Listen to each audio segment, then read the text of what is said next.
ഹിന്ദു പുരാണങ്ങളനുസരിച്ച് 4 യുഗങ്ങൾ എന്നാണ് പറയപ്പെടുന്നത്. അതിൽ ആദ്യത്തെ യുഗമാണ് സത്യയുഗം, രണ്ടാമത്തെ യുഗമാണ് ത്രേതായുഗം. ഈ അവതാരങ്ങളൊക്കെ വന്ന യുഗമാണ് ത്രേതായുഗം. അടുത്തതാണ് ദ്വാപരയുഗം, പിന്നെ കലിയുഗം. കലിയുഗത്തിലാണ് എല്ലാ അനർത്ഥങ്ങളും. അതാണ് ഭൂമിദേവിക്ക് പോലും സങ്കടം ദേശീയമായിട്ട് യുദ്ധങ്ങൾ, പ്രശ്നങ്ങൾ. യുദ്ധം പണ്ടുണ്ടായിട്ടുണ്ട്, പക്ഷേ സത്യമില്ലാത്ത യുദ്ധങ്ങളാണ് ഇപ്പോൾ നടക്കുന്നത് മുഴുവൻ, ആവശ്യമില്ലാത്ത യുദ്ധങ്ങൾ. ഇതെല്ലാം ഭൂമിദേവിക്ക് ഭാരം വരുമ്പോഴാണ്. അപ്പം നമ്മൾ പ്രാർത്ഥനകൾ കൂട്ടുക, യാഗങ്ങൾ ഉണ്ടാക്കുക, ഇതെല്ലാം ചെയ്താൽ ഈ ഇതിന് സമാധാനം ഉണ്ടാകും. ആദ്യകാലങ്ങളിലൊക്കെ യാഗങ്ങൾ, എടപ്പാളൊക്കെ യാഗം ഉണ്ടായിരുന്നു. ഇപ്പോൾ അതൊന്നും യാഗം കാണുന്നില്ല. യാഗങ്ങളൊക്കെ വന്നു കഴിയുമ്പോൾ ഈ ദോഷങ്ങൾക്ക് നമുക്ക് പ്രാർത്ഥനകളെ ഇതെല്ലാം ചെയ്തു കഴിയുമ്പോൾ ഈ യുദ്ധകാലങ്ങൾ അങ്ങനത്തെ പ്രശ്നങ്ങൾക്ക് നമുക്ക് പരിഹാരം ഉണ്ടാകും.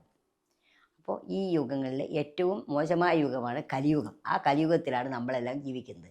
കലിയുഗത്തിൽ വേണ്ടതെന്ന് വെച്ചാൽ നാമജപം, ജപങ്ങളാണ് വേണ്ടത്.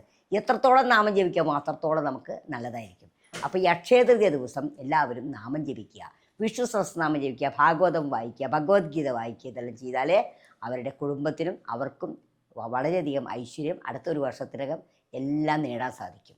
അതുപോലെ കൃഷ്ണൻ്റെ അമ്പലത്തിൽ പോവുക, കൃഷ്ണനെ അവൽ നിവേദിക്കുക, അവൽ സമർപ്പിക്കുക, അവൽ നിവേദിക്കുക.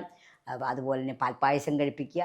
അതിനെല്ലാം ഉപരിയായിട്ട് ഓം നമോ നാരായണായ നിരന്തരമായി ജപിച്ചാൽ അവർക്ക് അടുത്ത കൊല്ലാകുമ്പോഴേക്കും അവരുടെ ബാധ്യതകളൊക്കെ തീരാനായിട്ട് സാധ്യതയുണ്ട്.